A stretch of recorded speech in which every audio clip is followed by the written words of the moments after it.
Hi everybody. Today is a new diagonal parking tutorial in which I'm going to show you how I establish a diagonal.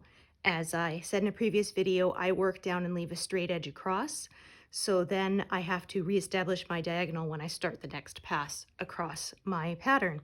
And I'm going to show you how I do it. And also, this is a section which has very few colors, and I had people ask how I handle when it's sections with larger colors, so I will be showing you that as well. If you haven't seen my other videos, my basic guidelines are I work from the top left corner down towards the bottom right corner. And I don't work in rows, I just work in whatever color makes sense to me at the time. And my biggest guideline is that I try to avoid closing in stitches. So that means I try to do the stitches that are above and to the left before I do stitches that are below and to the right. It just helps keep things a little neater, keeps me from making as many counting mistakes, that sort of thing. So you don't have to do it this way. This is just my way of doing it.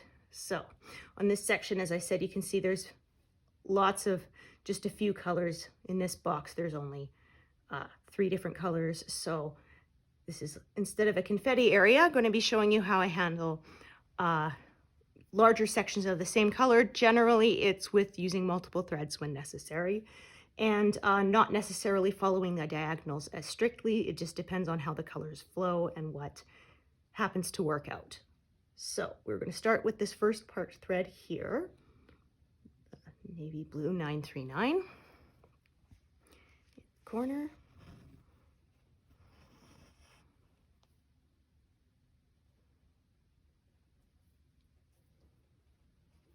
All right.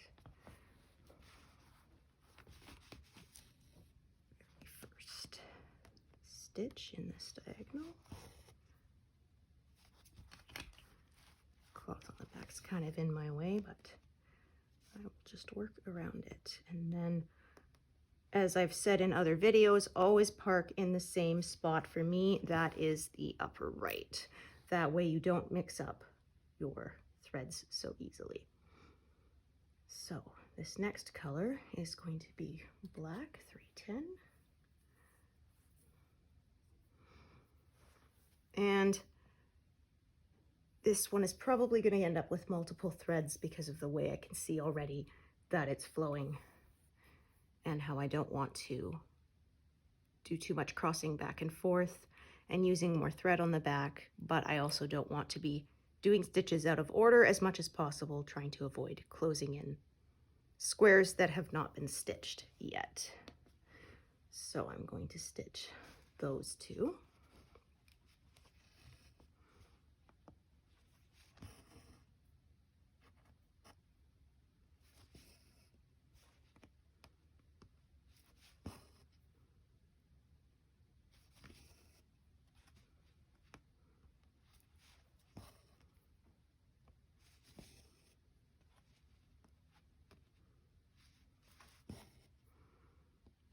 And then, let's see, I think I'll bring it back up to the top here since it's not very far to carry, and park it there. Oops. There we go. So now we're going back to the navy blue. So I'm going to do this since that keeps those stitches from getting closed in. It's the closest ones there. So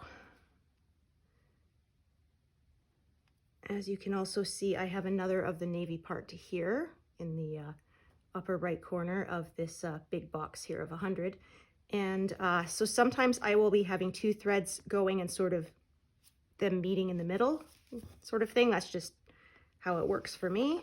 In the end, it's all going to look the same, right?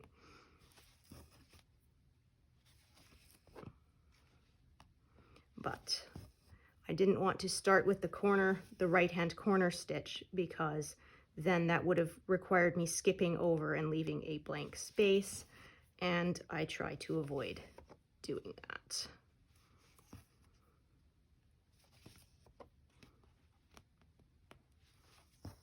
And like I said, for some people, it won't be as important to them to avoid closing in stitches. It's totally your personal preference. This is just my way. And you can do it however you like best. So now we're going back to the black, and I'm going to do these two that are leftmost, cornermost, as usual.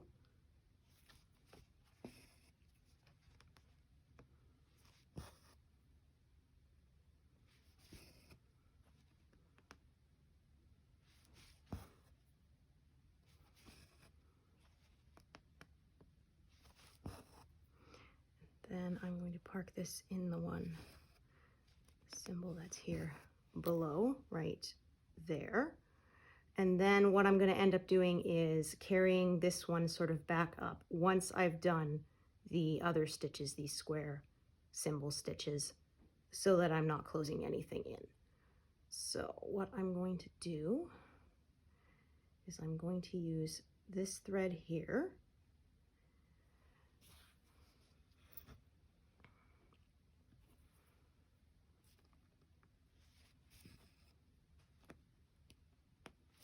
And as I've noted in another video, I generally don't cross as I go unless I want the thread to end up in a different spot than from where I started the stitches. Otherwise, I just do the bottom legs of the stitches and then come back and cross the top legs. I don't really notice a difference in neatness myself, so this is just how I've always done it.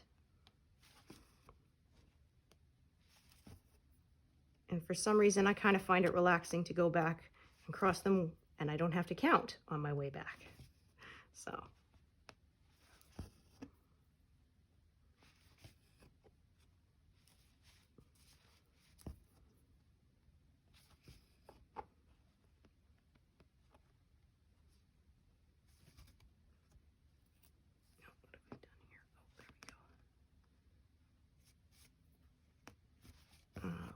These colors are so similar, it can be a little harder to tell which is what, which is another reason why I like this parking, because I'm not having to try to remember which is what. I'm just doing them as I get to them. So I have decided to park this thread here and just carry on from there. And then I'm going to do this second thread that I had here.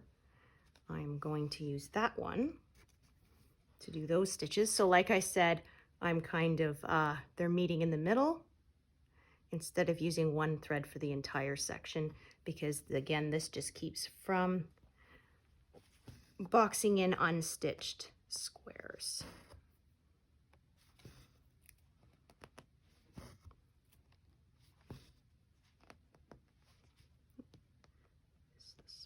There we go.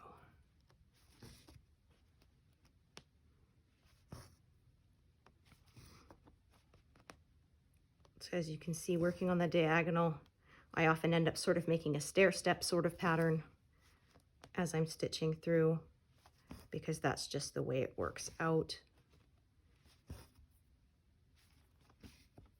to keep from skipping any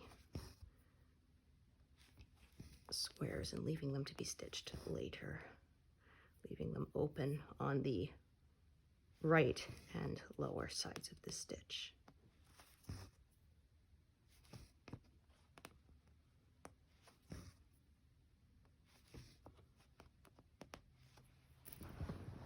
Get myself a little more comfortable here. There we go.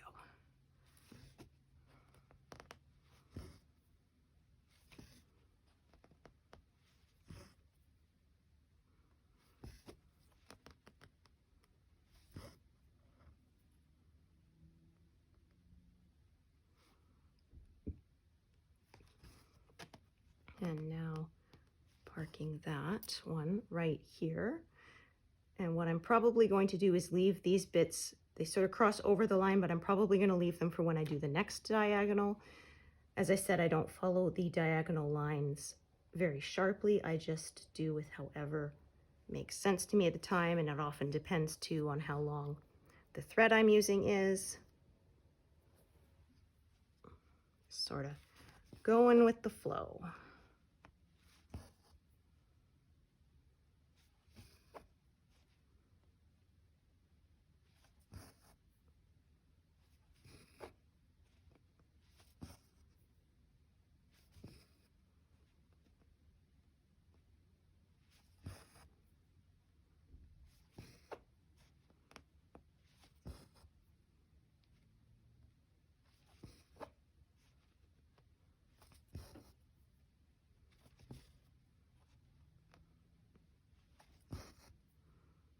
Then I'm going to park this one next to that square stitch there. So now we're back to this color. So I will do this one stitch like this. It's threaded very well, there we go. So I will do this stitch like this. Now, as you can see below it, you could park it here, but then I'm going to be closing in that number 2 stitch, and I haven't done these stitches up here yet because I have that E symbol stitch that would get closed in by that. So you kind of sometimes have to sort of go further to the right, work your way back up, just whatever happens to work. So what I am probably going to do here is, instead of parking this one in the stitch below that number 2 symbol, I'm going to park it below itself right here. And then when I am doing these stitches along here, I will also do this one in that sort of stair step pattern and come back up. And then this one will be here. And so again, like I said, the colors are kind of meeting in the middle there. But it all looks the same, and it keeps me from closing in the stitches, and I like the neatness of that. So that's what I'm going to do. So let's see how long this thread is, if it's enough to do this last section here. I think it will be. So we'll do these 3. And when I'm doing large sections of this color, I kind of feather it. So sometimes I will go 1 stitch shy, sometimes I'll go 2 stitches shy, and then 1 stitch, so it doesn't leave a super straight line and avoids getting lines in the work. For some reason, I've never had problems with forming horizontal lines. It's only vertical or diagonal lines that I really need to worry about. I have no idea why. Your mileage may vary, but that is how it works for me. Okay, so this time I'm going to go, so you can see those 2 were lined up. This time I'm going to go 1 stitch shy of the previous row, and I think I have enough to do these 4 and then these 2 and this one below it, and then tie off this thread. Yes, I think that is exactly how it's going to work out.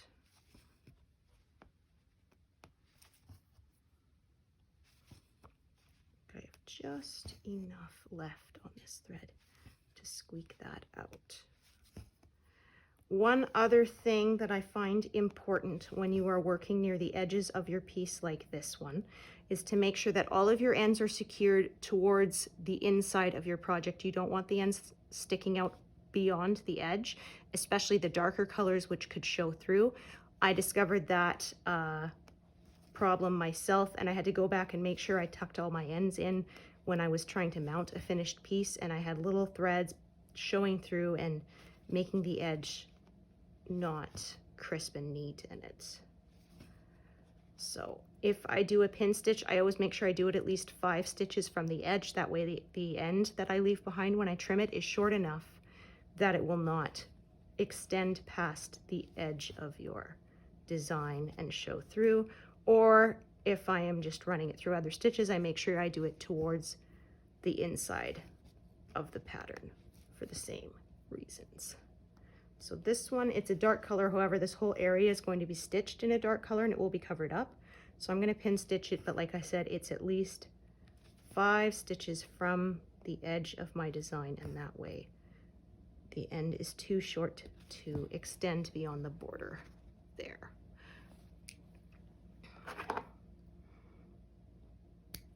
All right, so we're pretty much done that first little diagonal, that first triangle. We're going to go on to the next one.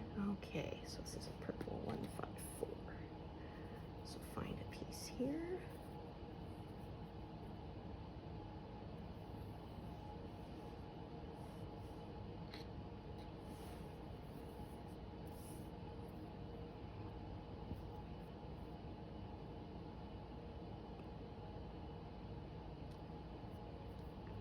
And line that up.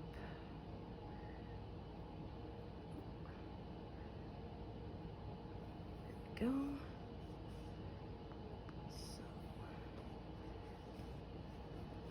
doing that 1 stitch there, and then I'm going to park it in the next instance that it appears.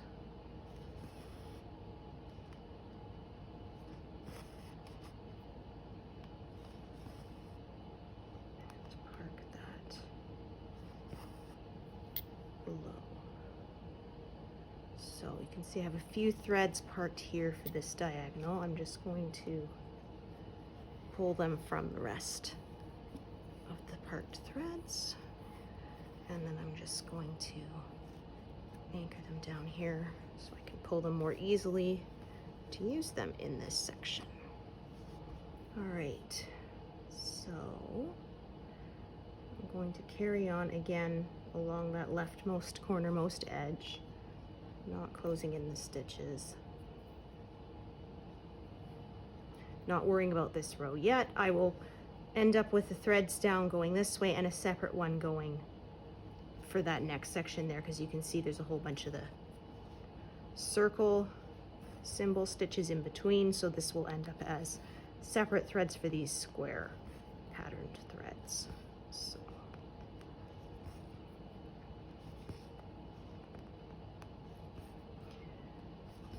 when you have lots of the same color, you would have needed to use extra threads anyway, because obviously you can only do a certain number with your thread before you run out. So in the end, it really works out the same, in my opinion, to be using multiple threads of the same color. Some people, that bothers them. They don't like having multiples, but this is just my way.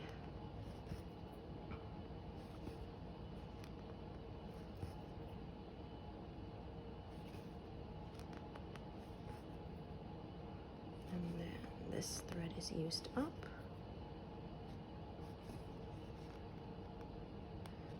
So generally I don't pin stitch with dark colors, but this whole section is stitched in dark colors, so it's going to be covered. I don't have to worry about it showing through.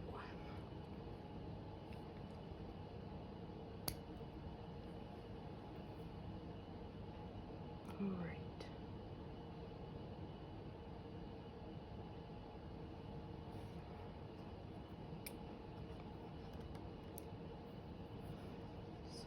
Do that one there.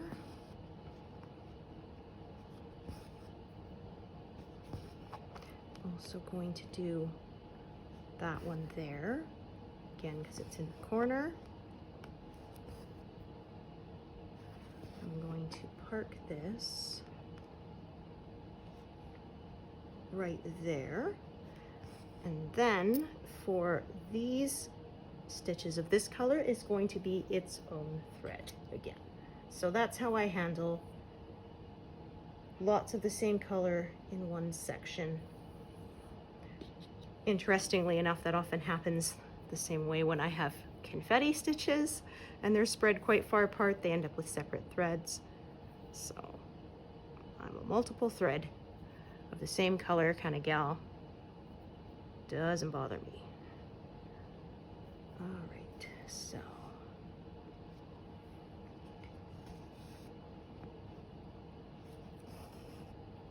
I almost lost my loop. There we go.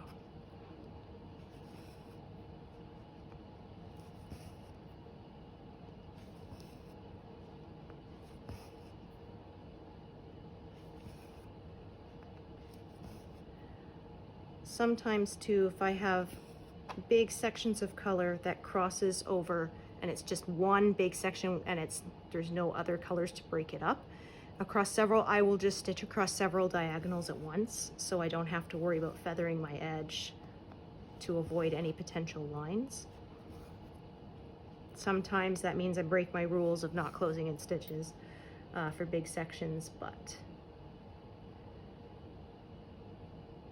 I don't really worry about that.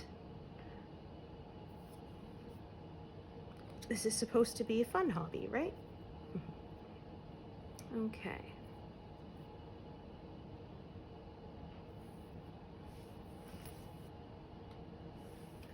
So this time for these stitches, I often sort of start at the right, go down to the left and back up to the right. But this time, what I'm probably going to do is I'm actually going to start from the lower left of this, because then, as I don't stitch as I cross as I go, whoops, I'm threading myself here. As I don't cross as I go, This way I'm going to be able to be left back here to park it right in that stitch there. So that's what I'm going to do. So I'm just going to unpark that for a second so I don't mix myself up thinking there should be a thread there already, and there isn't. Okay, so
oh, I think that one didn't quite go in where it's supposed to.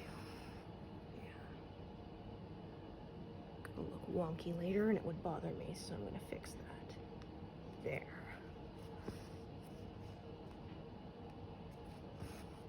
All right, so those are done. And then, like I said, I'm going to park it in this one right here. So, park it over right.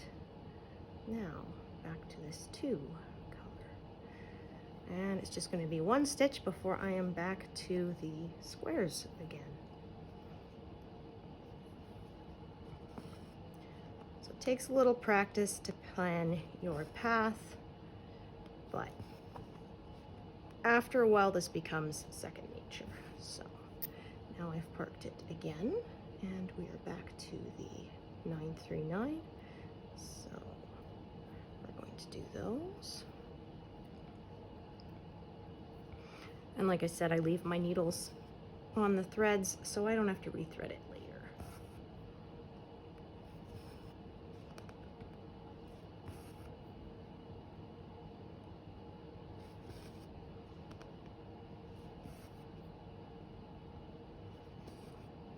Now, looking at this, I'm thinking, where would I park this to avoid? So what I'm actually going to do is, I've done these 3, I'm going to snake this down along this way so I can do all these number 2 symbol stitches that are next to them and not close in stitches.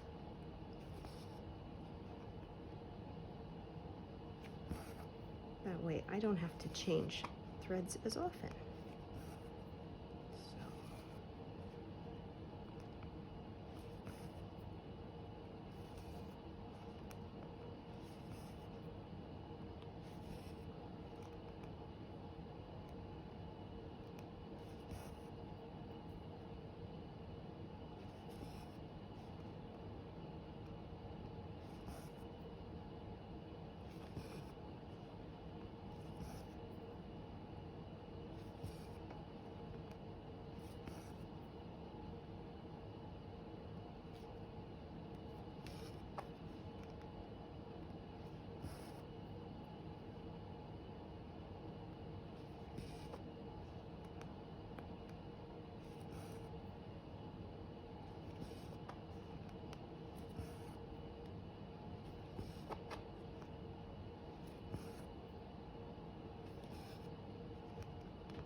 Oops. Kind of harder when it's got 3 other threads in there, right? Okay. So let's see. It goes right here. Part there. Now we do the number 2 symbol. 2 stitches with this thread and park.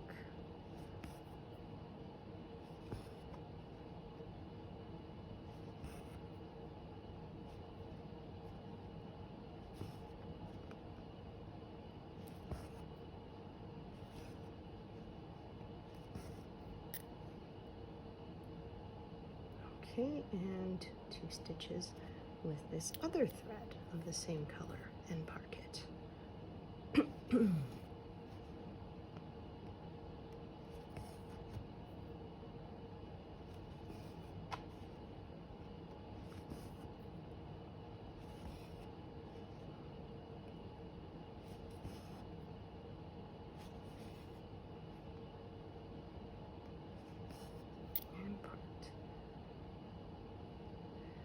So if I went back to this one here, you can see if I did this stitch, it's closing in the 2 above it. I'm always trying to do above and to the left before below and to the right. So what I'm going to do is I'm going to go back up to the top here and work my way back down until everything meets up. So another thread here.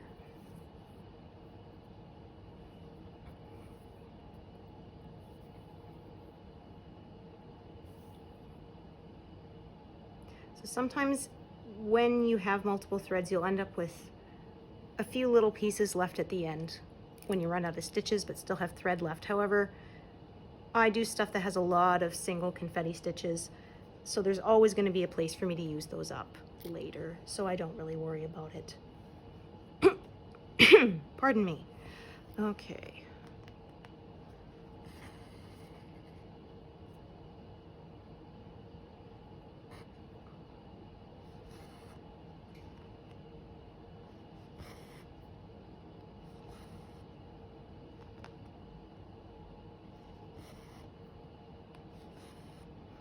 Sometimes I'm leaving stitches in this diagonal for the next one, even though it goes over the line. Or sometimes I go, pardon me, sometimes I go past the line with the current diagonal. I'm just following the colors, letting them tell me which way they should go, whatever works out the best for me. As I've said before, to me it's almost like doing a puzzle, which I also enjoy, so.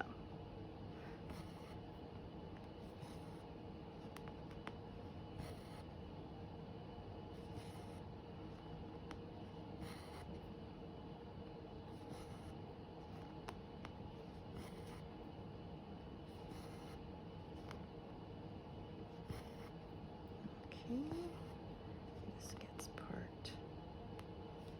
right there to the left of that 2 symbol. So I'm going to just do this purple E symbol next and then park it. There we go.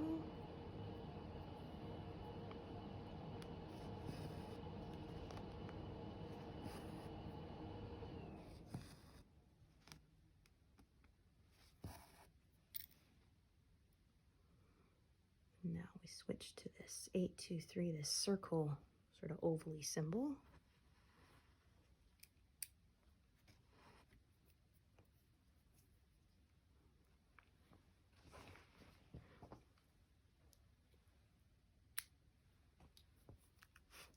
Okay.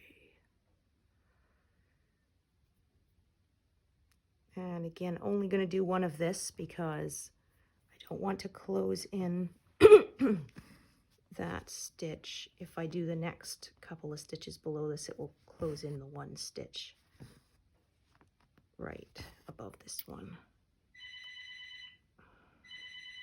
Oh, geez. All right, sorry for that interruption. We're back. Here we go. Okay, so I just finished parking that oval stitch. So now we're going back to these square stitches.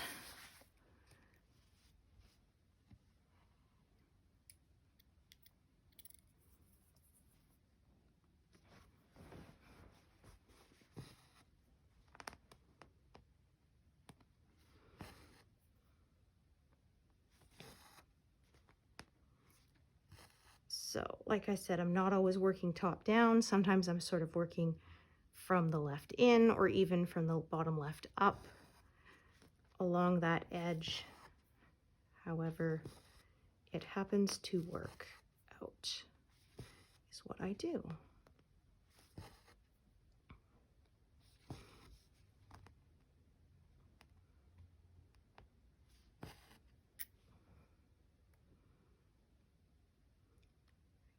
Now I'm going to do this number 2 and park it stitch, because that way when I do the square stitches, it's going to anchor down that other thread that crosses over it. It will be stitched over.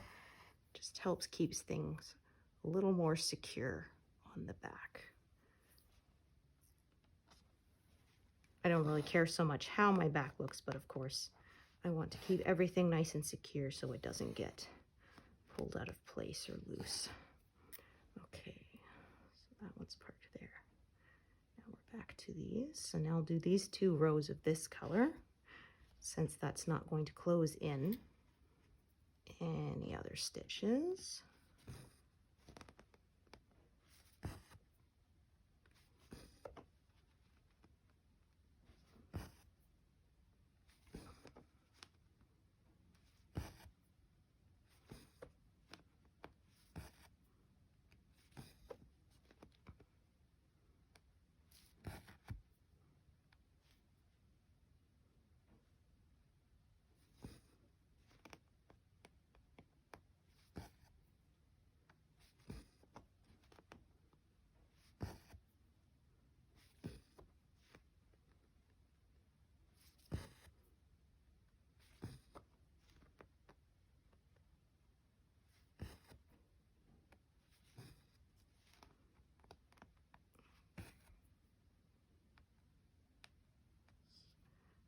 Smoothing that out as it got a little pulled a little funny. There we go. And now parked.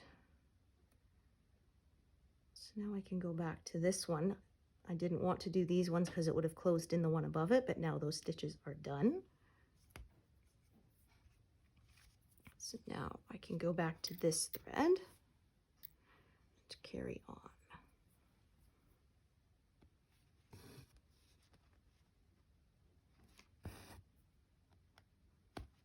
Oops.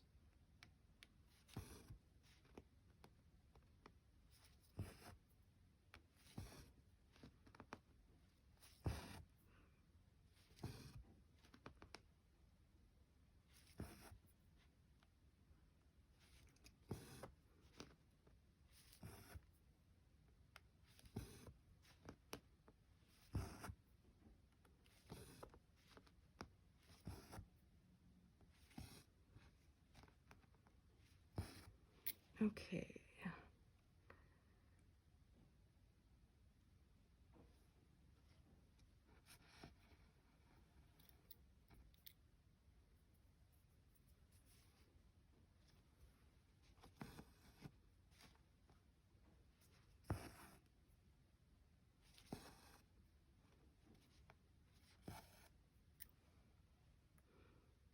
Again. I'm going to go through that one and this one. Now, let's see, how long is this piece? This still has a fair amount of length to it. So, if I did all these and then went back in my normal way, I'd end up with gaps here, you can see. So what I'm going to do is this time, I am going to cross as I go so that the thread will end up on the left-hand side this time, because that way I can park it in the next instance and will not leave any gaps when I stitch it. So my back won't look consistent, but I don't really care because no one is going to see it once it is all finished and hung up. I'm not entering any contests. This is just for me.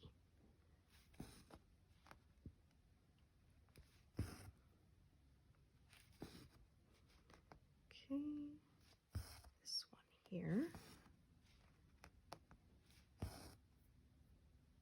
Skip the one next and park it right there. So now I'm going to find a different piece of thread for that, as this other section is far away. It just wouldn't make sense for me to carry it that far. Let's see if I have a shorter piece I could use here or not. Aha.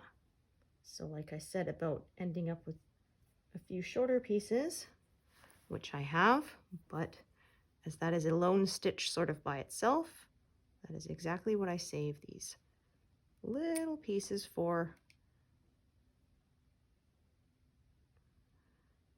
and that way I didn't waste that tiny little piece of thread. Okay, so where am I? Ah, we're over here.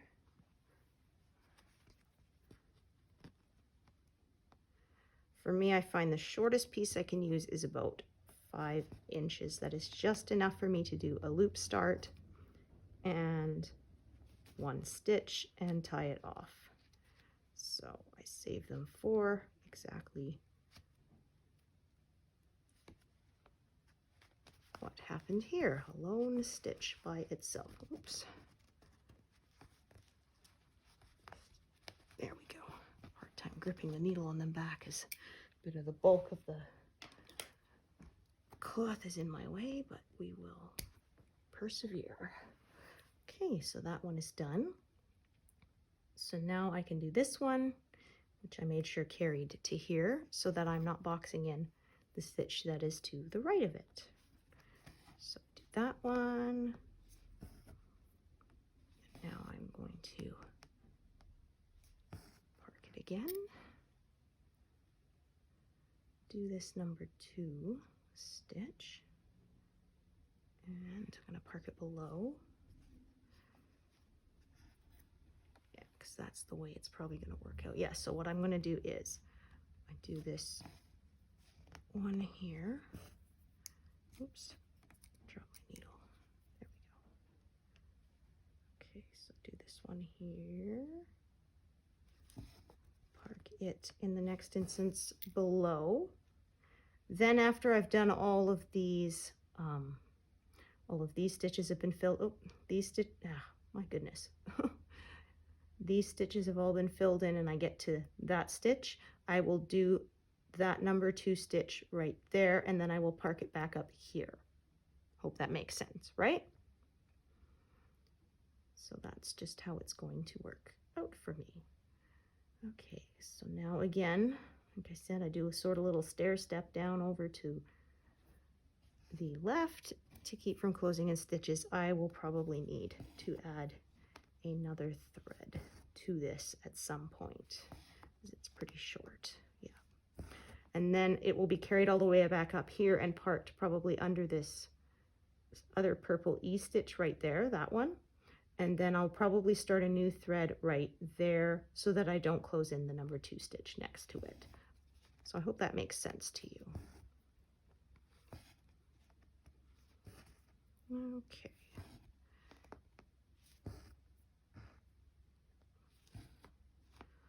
All right, we're almost getting close to finishing this second diagonal. So as you can see, that diagonal slant is now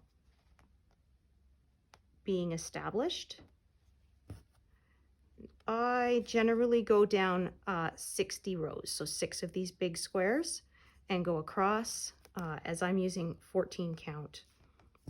So I don't have a ton of space in my frame. You can, of course, extend it as far as you wish. Some people even like doing their diagonal across the entire project, but I find for me, that's a lot of moving the frame. So that's why I do it this way. I work across and then reestablish my diagonal for the next pass across, and so on until the project is done.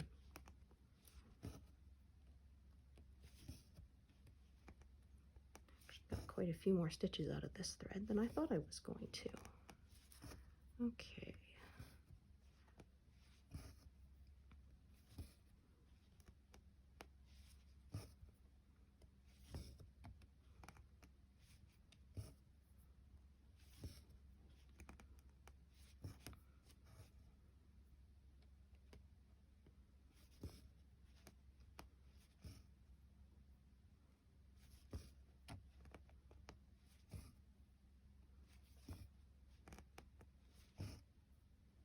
Okay, just about out.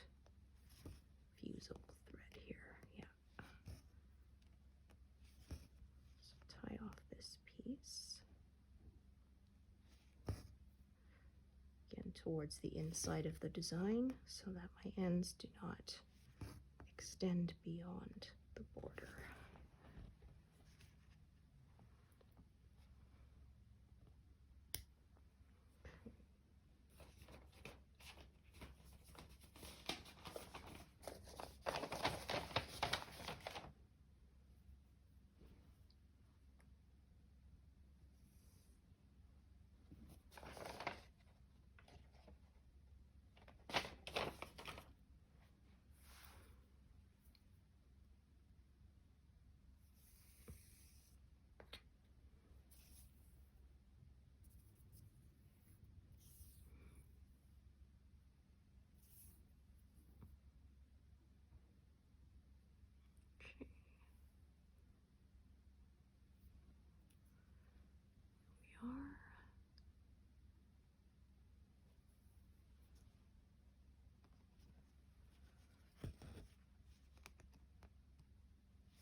So I think that should hopefully make things clear to you, how I go about establishing a new diagonal, and also what I do when I have bigger blocks of one color.